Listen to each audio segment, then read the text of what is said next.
We're on. Good morning, everyone. We're a little bit late. We've had some techno issues, as usual. Technology is great when it works. Today, this wasn't happening. So welcome to Tribe Talks for today. What episode? Episode 7, did I just see? 7. Is that right, Steph? Yes, 7 episodes. How did that happen? I know. So today we have the beautiful Hannah from our Thrive Tribe & Co family who is going to share a bit of her journey. So if you haven't been on our Tribe Talks before, we'd love to hear from you. So make sure you say hi in the comments. And if you've got any questions throughout, please feel free to ask them. So we're streaming live to Facebook and also to our YouTube channel. So if you need to go back and watch any of our previous ones, they are there. There's so many amazing stories. So make sure you check them out. And I suppose the reason we started Tribe Talks was to create a more compassionate and understanding world. So our goal is to share as many real life stories of families who are living with special conditions or disabilities, and just to help people realise what families go through on a day-to-day basis. So, hey, Michelle, thanks for jumping on, darling. Michelle's on every week. I love you, Michelle. So today, as I mentioned, we've got Hannah Smith who's going to share her journey, and I'm actually really excited to hear about this. I was telling Richie as we were walking to school this morning, because we have lots of trouble with Emmy eating, but I'm not sure that's even going to compare to your story with your kids. So we're super excited to hear from you today, Hannah. Thank you. It's a massive grey area, like being a picky eater compared to an actual food disorder. It's like ADHD and bad behaviour. Like some people, like it's whether you want to go that far or whether, they actually fit into that box, or it can be quite tricky. Yeah. So why don't we just start with a bit about your story? Like, when did you know there was something happening with your kids? Like, how did it happen, and how's that been for you as a parent and for your family? Okay, so I've actually got 2 children, and I've got my Bachelor of Education. So I've actually done a lot of study in general, and I was working with a little boy with autism when I was only 18. And through that, I did a lot of, OT and speech and things like that to support him in a centre environment. And then I went through with him for 3 years. So learning a lot about how that works. But when my daughter was born, everything seemed okay until she was about 3.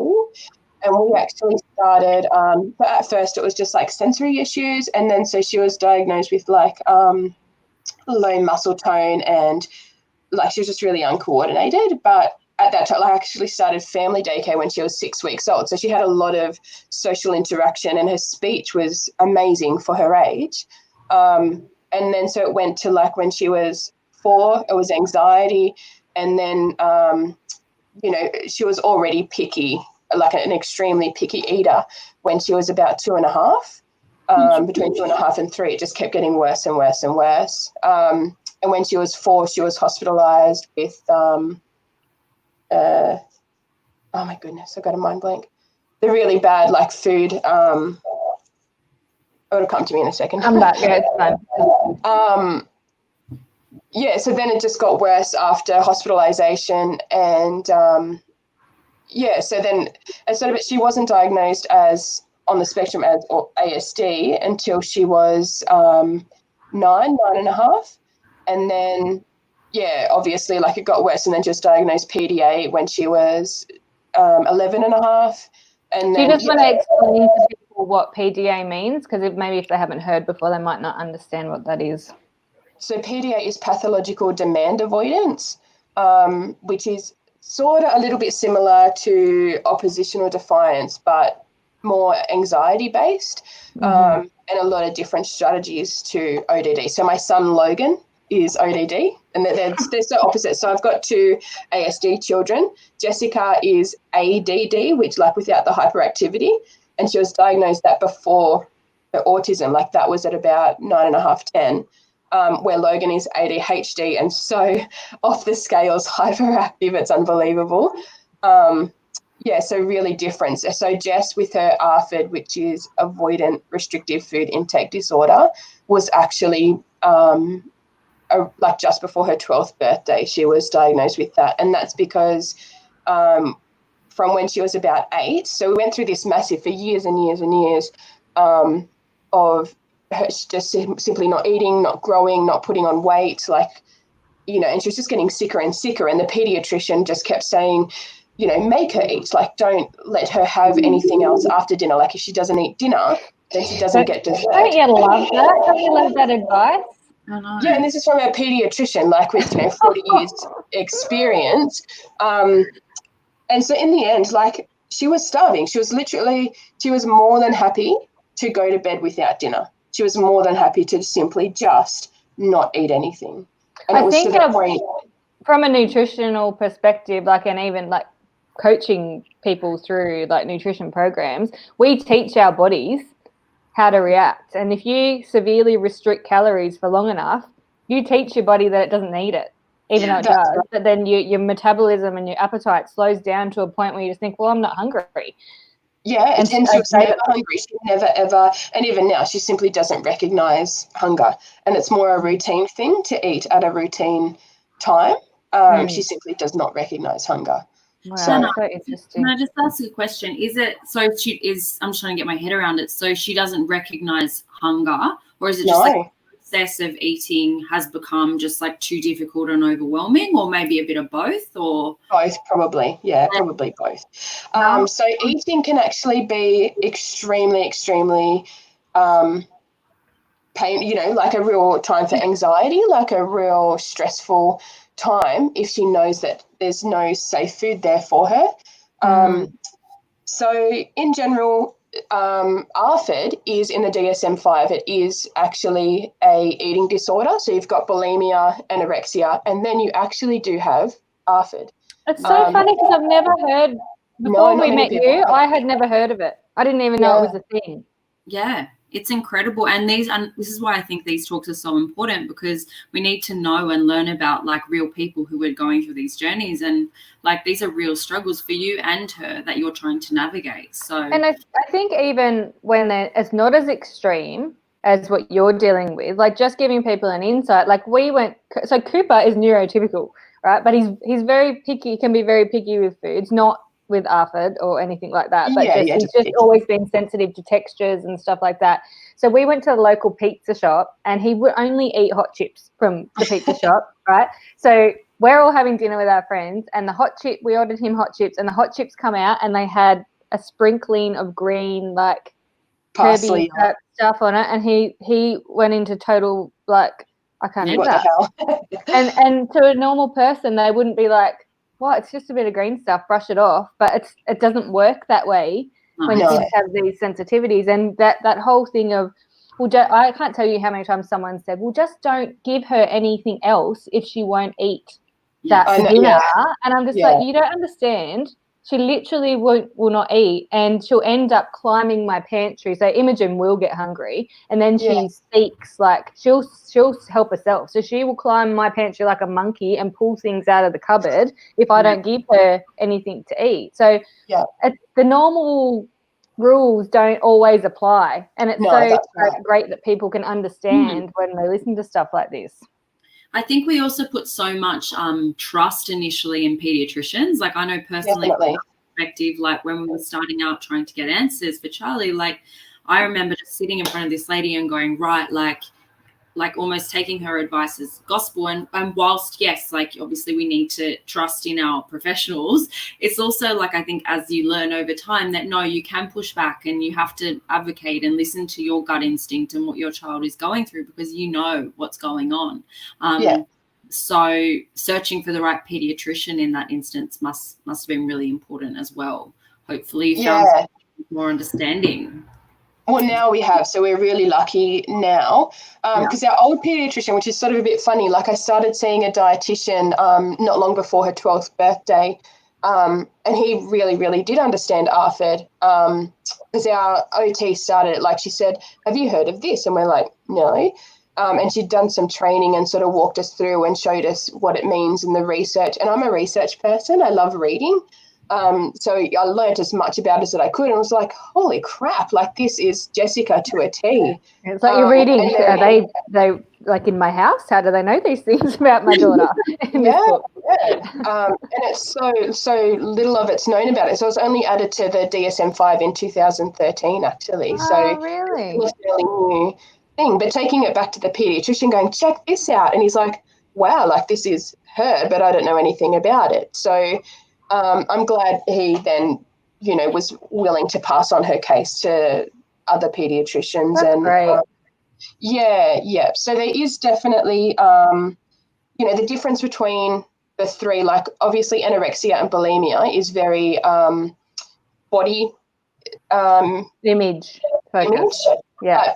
But ARFID isn't. So ARFID is simply an extreme fear sometimes of food. So salmonella was what she was hospitalized for. So she got salmonella. So often they are saying that the trigger to ARFID is, I've written notes just so I can remember. So there's tonsillitis. So again, there's colic, if they're tongue-tied, allergic reactions, hospital stays, all those sorts of things. So when Jess was a baby, she did have colic and reflux, and she was on a prescription-only formula. So there was a lady when I messaged, when I put some notes on Facebook saying that, if they're breastfed compared to bottle fed, but that's actually not really, to being picky maybe, but not to any more like ARFID or. I found that discussion really interesting, actually. Like I could sort of see the logic of it, Definitely. but then to hear everybody else's like opinion, like not opinions, but experiences of their children, and it was really a mixed bag, wasn't it? There was no link. Too much of a link scientifically, really, because in general, neurotypical children will look at something and go, "Oh, that's pretty gross." And I don't know about you guys. Have you ever had the experience? Like I remember, I thought that I hated porridge. Like I always remember, and I think I was maybe 9 where I had porridge and I vomited afterwards. And from then on, I thought, porridge makes me vomit. And I'm neurotypical, but I just linked it. And I remember like being, 31 or 32 trying to feed Logan, and all of a sudden, he's put some in my mouth and I'm like trying to hold back that gag reflex. And all of a sudden I realized, actually, this isn't too bad. Yeah. Where, yes, if that had happened to Jess, she would have had the hugest panic attack. Like it would have been literally the end of the world. I remember Cooper choked on a sausage sandwich at a party one time. I wasn't there, but he must have been with mum or dad or with Richie or something. And for about 6 months, he would not eat a sausage. Nah, because he just thought that he was going to choke on it every time. Darling, maybe you just need to chew it more. Like maybe you're trying to inhale the sausage. You actually chew. Use your teeth. The same thing to Charlie. She choked on a tiny teddy. When my parents were driving them somewhere once and they gave them a packet of tiny teddies, she choked on one, and then from then on, both of my girls were like, no more tiny teddies. Like we'll even walk past them in the supermarket and they're like, no. Ooh. Those little evil bears try and choke you. And it's funny because that actually is ARFID, but in an extreme case where they're linking food to pain. And so obviously, and it's not even a little bit of pain like, oh, that might hurt or that might make me vomit, but it's like, this is the potential to kill me. It's so interesting. And a lot of adults, even Whoopi Goldberg, Tom Selleck actually has talk, and obviously they've never actually said, oh, I have ARFID, but if you hear Whoopi Goldberg talk about eating, because I know I'm like, she's so, she's with ARFID. So there is a few comorbidities such as, sensory processing, ASD, but you can have ARFID without having any other comorbidities, but it's just more likely. Yeah. So there's actually a question in the thread. So Tracy just said, who eventually gave you the diagnosis? So the OT identified it? The OT identified it, and then it went to the dietitian, and then it went to the pediatrician. So it was sort of those three communicated quite a bit, because none of them, like nobody in Coffs Harbour had actually ever heard of it before. So it was those three researching it, me researching it, going, this just fits her to a T. So our pediatrician, when they wrote to NDIS, so although it is in the DSM-5, because of her, like, how you've got like your main diagnosis and then you've got like a secondary one. So she thought it was actually better to put it under sensory processing as her second one and say her eating was more sensory, which, I mean, it sort of is, because then we would actually get more funding. Whereas I was going to say, does the NDIS recognise ARFID? Well, it is in the DSM-5. So if it impacted, so say you've only got ASD and ARFID, then you could put ARFID as your secondary and you could get funding for a dietitian. But it has to come under the autism umbrella, right? Is that correct? Like or can it just come under sensory processing and then ARFID? Well, if you don't have sensory processing, so with the NDIS, like there's like a main your main disability and then your secondary, and then they don't really like take into account the whole huge list, like, everything. They really focus on the main and then the secondary. So our pediatrician recommended, and she wrote a huge letter, failure to thrive, that she was really stunting her growth, et cetera, but she felt because putting it under the sensory processing, because we wanted things such as, the jet-proof clothing and a few other things. So she felt for funding wise, it would be better to go under that. But if you were just, your only diagnosis that you had down was ASD, and then you put ARFID as your secondary disability, you could get funding for a dietitian or something along those lines. So interesting. Yeah. You have to learn how to categorize the child. So well, it is. It's all language based, isn't it? And this is what we were talking about yesterday on our NDIS call. Was like if you don't use the right words in the NDIA's language, then you just don't get the help that you need. That's right. You're lucky you've got, I suppose, healthcare professionals who get it. Definitely, and willing to take extra time to communicate between each other, where our OT is just amazing, and she was really willing to learn, and so was our nutritionist, so the dietitian, so he's a neuro dietitian, whatever, so he firmly believes, there's the link between the gut health to the brain functionality. So Jess actually hasn't, she isn't eating more yet, but we're doing cooking lessons, so it's sort of 1 hour a fortnight, and it is massive, a huge step that she is willing to touch or chop up a carrot, where before, to touch a carrot would be like me kissing a cockroach. It was just something that she definitely wasn't willing to do, but now she's sort of happy, and it's very psychological, where we've got a really beautiful cooking teacher, and Jess is so empathetic, and she's got that really caring personality. And the cooking teachers put it we're providing for your family, where this is a really special thing that you're doing for your family. You're a beautiful help for helping mum, cooking dinner and things like Changing that. So the focus of it. So it's not all about the food, it's about that's right. the other things. I was going to ask you that. Does she have sensitivities about touching, even if she's not eating it? She did. So, and even now, so the cooking teacher at the moment, so she's made a big thing. So she's calling them chefs. And so Amelia will get a tiny bit of carrot, and she'll pretend, let's make sure it's fresh. And so she's done it right from the start, where she's doing it. It was at the time, she sort of gives it to Jess and Jess's. So at the moment, and it's tiny little steps, but it's massive for Jessica, where she's had a bit of cucumber, and then at first she was just spitting it into a tissue, and she's like, yep, that's fresh. But after the 10th time of doing that, she's like, this isn't killing me, it's not too bad. And then so she decided to actually swallow it, and we're like, oh my God. And so had a little bit of cucumber on her plate, where before previously, if it was on her plate, not even touching any other food, but simply on her plate, it was as though it ruined the whole dish, and she didn't eat anything at all. So hard. Yeah.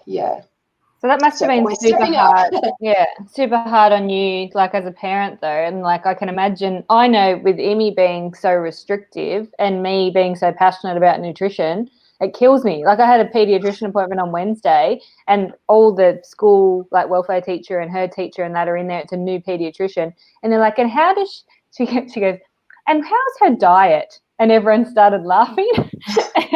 I'm like, it is the bane of my existence. Like I used to feel guilty. Like I used to feel really guilty that Same. I know how important nutrition is. I help everyone else do it every day, but I can't get my child to eat things that are nourishing. But you get to a point where you're just like, just eat. And I suppose I've let go of the guilt now. In that I just need her to eat to live, and it's not ideal, but we're doing the best we can. So how was that when you first started? How were you feeling about it? The pediatrician, like he put so much pressure on just tell her to eat, like just eat. So she came to the appointment and it got to the point where she hated the pediatrician and he made her get on the scale every single time and to weigh her. And so at that stage she was losing weight. Like she was losing over a year. It doesn't sound like much, but when you're 8 and 9 and you only weigh like, I don't think she was even 20 kilos or whatever it was, like it was really low for her age. And the pediatrician would sort of, be quite disappointed in her, and it was really obvious, like, why aren't you eating? And she would just burst into tears. Yeah. And so he would say, you don't eat, you die. And she's like, oh my God, I'm dying anyway. So, yeah, and it got, after a year of that, like I hated going to the bloody pediatrician. And, I would get quite upset at dinner time going, why don't you just eat it? It was really, really hard because, of course, we didn't understand. Like we knew it was sensory, but she was quite tricky because a lot of kids with just sensory processing, don't like slimy foods or they don't like red foods or any vegetables or whatever. Like there's a certain categories, say, that they don't like. But Jess would eat sausages. She would eat strawberries. Strawberries were her one fruit at the time. And pasta, the only type of pasta she would eat was like a noodle, but you probably don't realize, but noodles are different. Noodles are not just, pasta's not just pasta. It had to be the one in the blue packet and it couldn't have stripes on it. Like some pasta has stripes on it. Yeah, no, it couldn't have stripes on it. Yeah, it had to be a certain pasta. And chicken, chicken was her only real thing, and it had to be a certain, like cooked a certain way, like grilled but not too brown. Like it was, Don't burn the chicken, Mum. Don't multitask while you're cooking. Yes. Yeah. So it's often like every single night, making sure that we had 2 different meals, that there was at least one thing that she could eat, and it was hard. So and as adult, like, going to parties, like birthday parties, we had to take, so I think I wrote on the thread, like the rice crackers. It was the only thing we could take that she could share. You put on the table and it didn't seem like a thing, like it didn't seem like a, you can get those raised eyebrows. And to go for sleepovers, like for a 10, 11, 12-year-old girl, sleepovers are massive. Like it's such an exciting thing. And then I'll have a chat with the mum and sort of explain it, and they're like, oh, she'll be right. And I'm like, no, she won't. And then there was mums that would still get so cranky. Oh, she's so fussy. I asked her this and asked her that, and she didn't want to eat any of it. And so she's, come home and she hasn't eaten anything. And I'm like, I know, that's why I tried to offer you, And I would go to the point where, can I please pay for dinner? Can I please let me buy your family dinner just so Jess can have this positive experience of a sleepover. And sometimes they'd get a bit offended, like, we don't need you to pay for our dinner. But yet she would come home starving because she hadn't eaten anything. And So what are tailoring off that, what are the top things that you would like people to know and understand about your family and about Jess? So that it is a fear. Like, it's really anxiety based. Like, it's not her just being picky. It's not her being difficult. And to be honest, it's really embarrassing for her. Like, we don't need people to say, you know, and she's 13 now. We don't need people to say, oh, you're acting like a 2-year-old.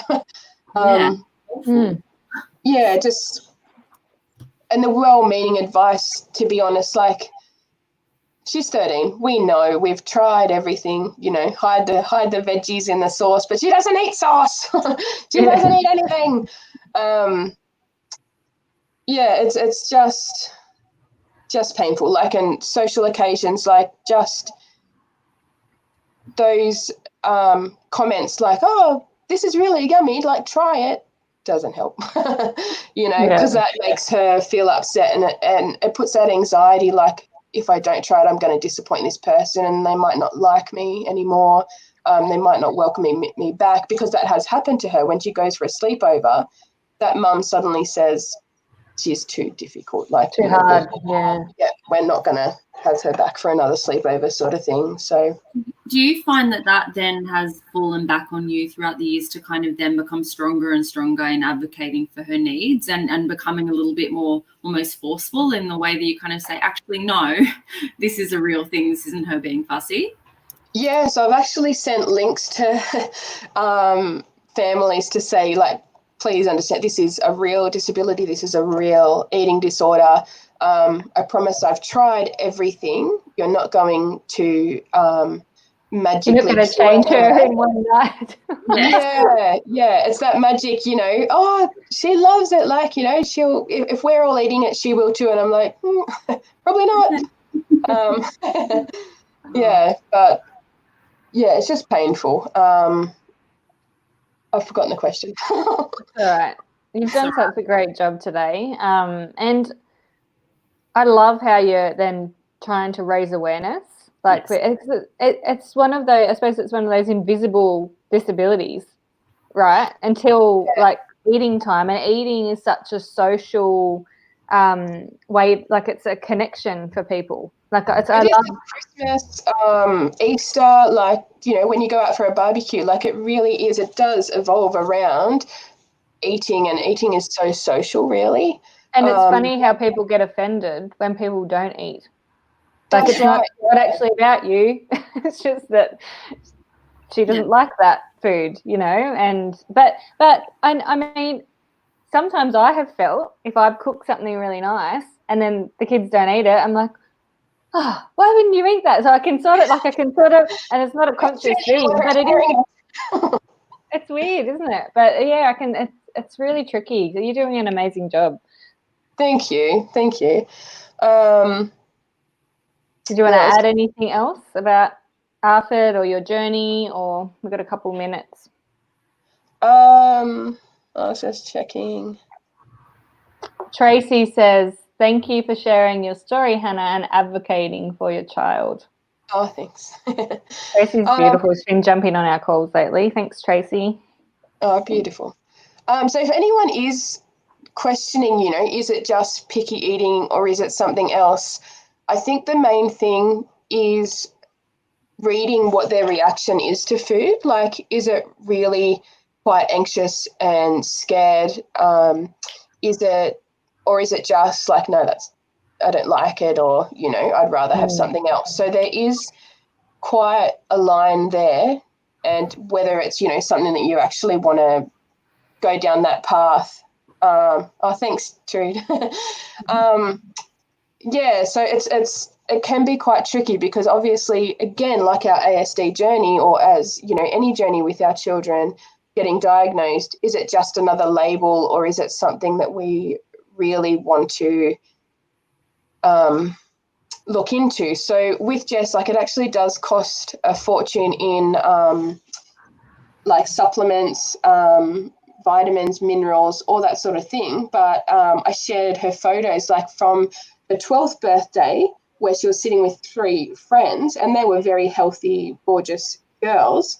And Jess, like, you could tell a massive, major difference with her. Like, she looked so much smaller than them. Like, she was tiny. And to be honest, like, even general body development, it's getting quite embarrassing for her. And we sort of tricked in a way, like it sort of play those tricks like, bananas help boobs grow. So she's like, maybe I'll think about trying them. Good one, Mum. So but it definitely is like at the moment. So our nutritionist dietitian, Michael Hahn, has been amazing. So he's had a massive chat with Jess, and I think it's very much telling her what her ARFID is, because she's at that age now where she's understanding a bit more, like saying it's not her fault, like it's not something that she has to feel bad about, but let's teach her what it is and what it means for her body and her brain. So he said there's a zoo in your poo. So if your body, your stomach is a zoo, you've got butterflies and you've got lions, and they eat very different foods. Like you've got giraffes and lions don't eat the same food. So it's a matter of saying, to get that message to the brain, she's starting to have, all the supplements. And like our pediatrician was just blown away when we had our quarterly meeting, and she had actually put on 1 kilo and grown like 3 centimeters. And over that year, like right now, she's actually, so she was on the 2nd percentile for her height and weight. Like, it was at that stage where they were talking about hospitalization and putting in a feeding tube and everything like that. And now to look at her now, she's so beautiful and healthy, and, her face is just lost that gauntness and the really, really dark circles, and she's just gorgeous now. And to be like, and she's realizing that she's feeling good, and she'll sort of sometimes, like, because we made it a bit of a thing, that she'll think about food, like when she's helping Amelia cook, she'll sort of question, so like lettuce, for example, like, she won't try it, but she'll sort of question what animal likes lettuce, like rabbits, and Amelia will make a joke like, do you want a rabbit in your zoo?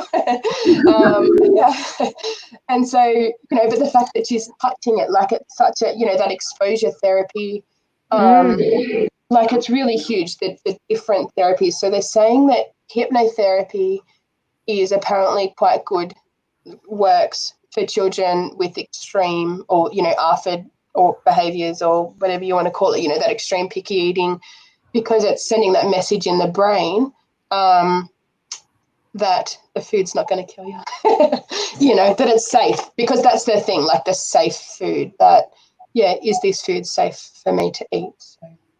So interesting. Reading the message from Tracy there, the cooking and the hospitality. Yeah. I think, and even she loves to cook, and I know you've all seen her 5 a.m. cooking escapades. But often she'll surprise me, and we'll be cooking, and she'll pick up a piece of like cucumber or something like that, and she'll go, and she'll stick it in her mouth and do a little nibble, and then go, and put it down. But I'm like, woohoo! Like she. Yeah, and you try not to like do that huge reaction, don't you? It's really quite hard, because you don't want to scare them off it, to think. But it's really hard not to celebrate to us what is such a huge moment, like that little tiny nibble. It's I funny. cooked me a whole dinner the other week because she asked for pasta and she never eats it. She likes crunchy pasta. She likes it not cooked. Oh, so, right. Yeah. I know. So, but then she asked for it, so I cooked it, and she put one thing in her mouth and went, and then pushed the bowl away, and I was like, she ate a bit of pasta. Yeah. You're happy. Half an hour to make the sauce and to like put it all together. But, you got to celebrate those little wins, I think. Definitely. Yeah, and everyone, so obviously you've got picky eating, but everyone with ARFID is different too. Like some only have 5 safe foods, like Jess has right now at the moment. Well, very specific foods that she eats. But I know a little boy, he's not little anymore, he's 15, but he was hospitalised with scurvy, like that, he only ate bread. Bread was his only safe food.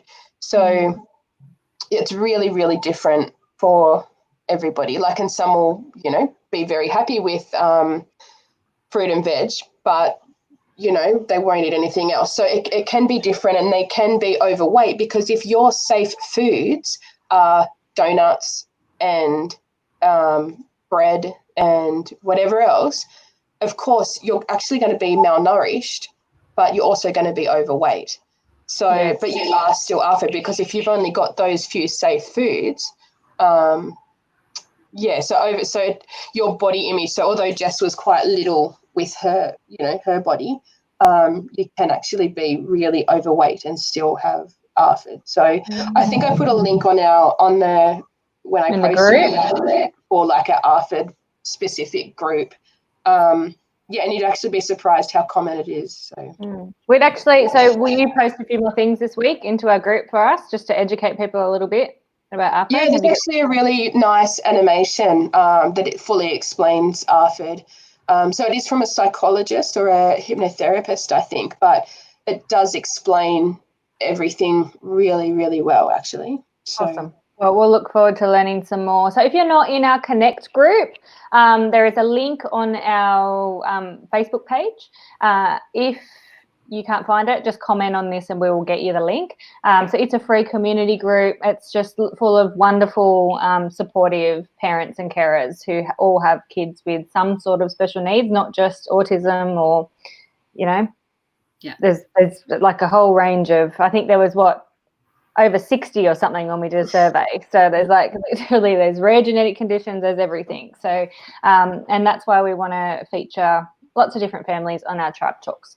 Anything to add, Steph, before we sign off for the week? No, all good. Just want to say, Hannah, we appreciate you so much, and just thank you for, telling your story. And thank you. And thanks, ladies, for providing this platform too, so we can learn and I think just creating that more empathetic, understanding environment is just really beautiful. So thank you. Oh, thank you. And sorry, I forgot to mention, Hannah is actually this super talented woman who has also taught us about can you hear me?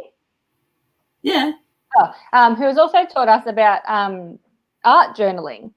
So Hannah was really nervous to get on and talk, and now she's done 2 calls for us, and she's taught us all about art journaling. And if you know me, I'm not the most creative person out there, but she had us creating these amazing pages in these books, and she's super talented. And I'm actually looking forward to doing that again. It was good. It was fun. It was really fun. So we had a Saturday night with our Premier members, and we, everyone had a glass of wine and snacks, and we art journaled, and there was some people who really struggled and some people who thrived, and it's great to learn the skills though. So we really appreciate everything you contribute.